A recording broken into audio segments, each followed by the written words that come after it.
Good morning, everyone. So, today we are going to study a very famous poem by Gabriel Okara, which is known as Once Upon a Time. So, let's begin. Let's first understand about the poet. Who was Gabriel Okara? So, Gabriel Okara is considered one of the first modern African poet. He was born in Nigeria and he is popular for using folklore, religion, myth, social issues. His first work appeared in Black Orpheus, which is a very famous magazine, and the poem that we are going to study today, it appeared in the book The Fisherman Invocation. This is very important book for him because for this book only, for this collection only, he got Commonwealth Prize. And because of his extensive use of folklore imagery, he is actually known as Nigerian negritudeist.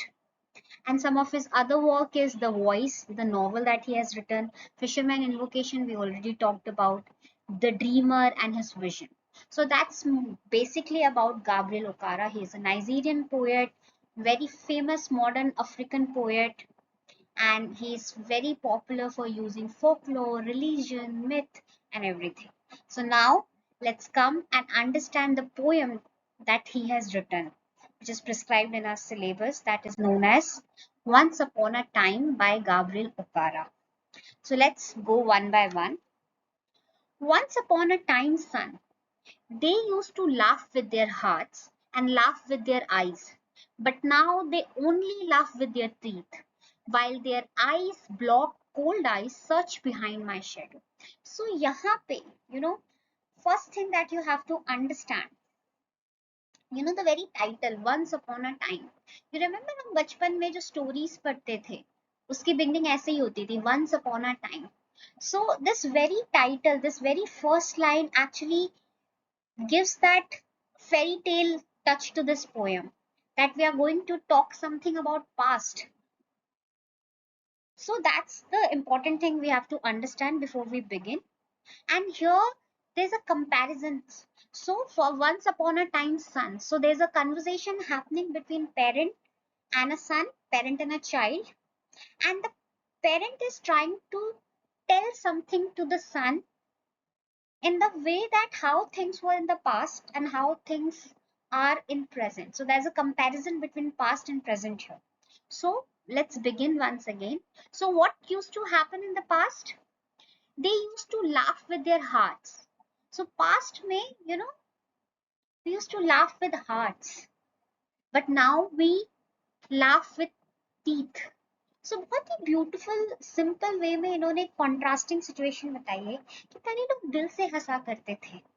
First, earlier heart was involved, but now we only laugh with teeth. हम सिर्फ दिखाने के लिए हंसते हैं, हम बहुत कम दिल से खुश होते हैं.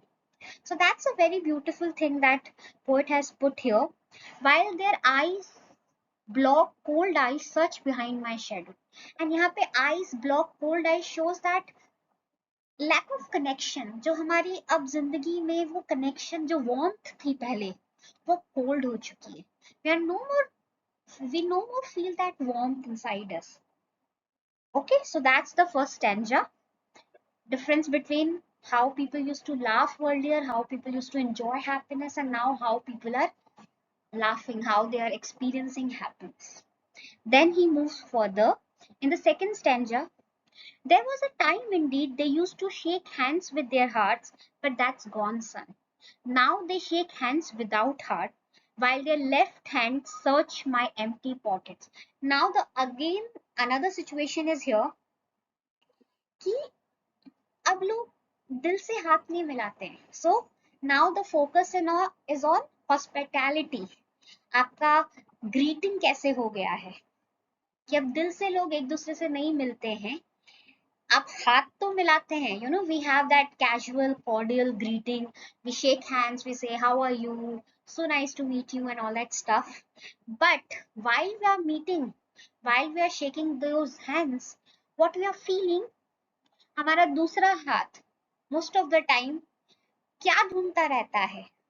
my empty pockets. So अब जो दोस्ती है, अब जो connection है इस दुनिया में, the modern world that we are living in, it's based on how much we are earned, isn't it? It's ironical, but it has become a truth of our world that हमारी reality, हमारा सब कुछ bank balance पे हमारी earning के हिसाब से हो गया है, you know.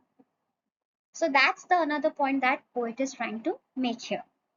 Then the third stanza, feel at home, come again, they say. And when I come again and feel at home once, twice, there will be no thrice. For then I find doors shut on me. So this is again an interesting observation. You know, we say something, but we mean something. That's what he is pointing out here. You know, we say that feel at home. अपना ही घर समझिए इसे. But then he says that if I go there once, twice, thrice, there will be no thrice at least. I will be shut on my face. And you must have observed these things. Now, you know, आप कैसे बोल अपना ही घर है, but आप किसी के भी घर यदि 2 से 3 बार जाते हैं, you don't feel welcomed. So that's also a contrast between past and present. Earlier time, you know, रिश्तेदार आते थे, मेहमान आते थे, बरसों बरसों रुकते थे, and there used to be a complete different aura that we used to live. Now situation has been changed. And because of all these three observations, all those situations, now in the fourth stanza he says, so I have learnt many things, son. I have learned to wear many faces, like dresses, home face, office face, street face, host face, cocktail face, with all their conforming smiles like a fixed portrait smile. So now he's saying that because of all these situations, because of all these changes, मैंने क्या कर लिया है, what I have end up doing, I have learned to wear faces. जैसे आप dresses change करते हैं, हम जैसे ड्रेसेस चेंज करते हैं, घर की ड्रेस अलग होती है, बाहर की ड्रेस अलग होती है. Now we are living in a society, now we are living in a world where we wear faces. हम हर लोग के साथ, हर रिश्ते के साथ हमारा चेहरा बदल जाता है, हमारे मुखौटे बदल जाते हैं. So that's what he is saying, that he carries many faces, home face, office face, street face, host face, like a fixed portrait smile. So everything is fake, everything is artificial. That's what he's pointing out. He's playing roles. He's no more real. Now let's move ahead. And then in fifth stanza, I have learned to laugh only with my teeth, shake hands without my heart. I have also learned to say goodbye when I mean good riddance, to say glad to meet you without being glad, and to say it has been nice talking to you after being bored. So here he's sharing what he has learned, what he has become. उसने भी वो सारे तरीके सीख लिए. He laugh without heart. He shake hands without actually feeling good. He say something, means something. He say nice to meet you, but he doesn't feel nice. He has become like that. And then finally in the sixth stanza, but believe me, son, I want to be what I used to be. When I was like you, I want to unlearn all these muting things. Most of all, I want to relearn how to laugh, for my laugh in the mirror shows only my teeth like snake bare fangs. But here in this stanza, he's actually claiming that he doesn't want that. He is not happy. He wants to be like what he used to be. He wants to be like his son. He wants to feel that innocence that he has lost in the process of becoming mature. He wants to unlearn all those things. He wants to relearn because he feels empty from inside. That's what he's trying to say. And finally, so show me, son, how to laugh. Show me how. I used to laugh and smile once upon a time when I was like you. And now he's actually asking his son to teach him. And here one very interesting thing that we'll observe, generally what happens, that parents teach children, isn't it? हम बच्चों को सिखाते हैं, बड़े लोग बच्चों को सिखाते हैं, ऐसे होना चाहिए, ऐसे होना चाहिए, ये करना चाहिए, वो करना चाहिए. But now he is going other way around.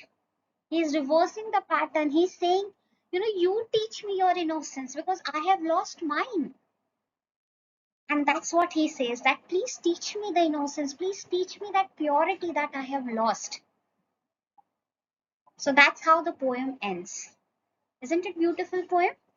So basically, past and present का comparison है, how people used to be in past, how society used to be in the past, and how things have become in the present. And but he also shows his desire, his nostalgia, his craving to go back to the past, his craving to be what he used to be. And for that, he is asking his son to help me, to teach him. So that's how the poem goes. So if about the structure, if he says, lines 10 themes जो है loss of authenticity and genuineness है, sense contrast between innocence of childhood and artificiality of adulthood है, how society changes, culture shift, capitalism, value. यहाँ पे एक और चीज important है, Gabriel Okara, he is a Nigerian poet, and यहाँ पे जो past and present है, that can also be taken as a political angle, that how African society was before British came there. So how their original society was, and how influence of modernism, influence of colonialism has changed that society. That's also a one perspective can be taken here in the theme. Then poet struggle, how poet is struggling in this changing society, and how he yearns to return back. That's the poet struggle. Then there's a imaginary symbolism. There's many symbol that we came across here. Then irony is there. It starts with a fairy tale which is simple and idealistic, but here it's very complex, it's very narrative in this way. Social and cultural commentary is there.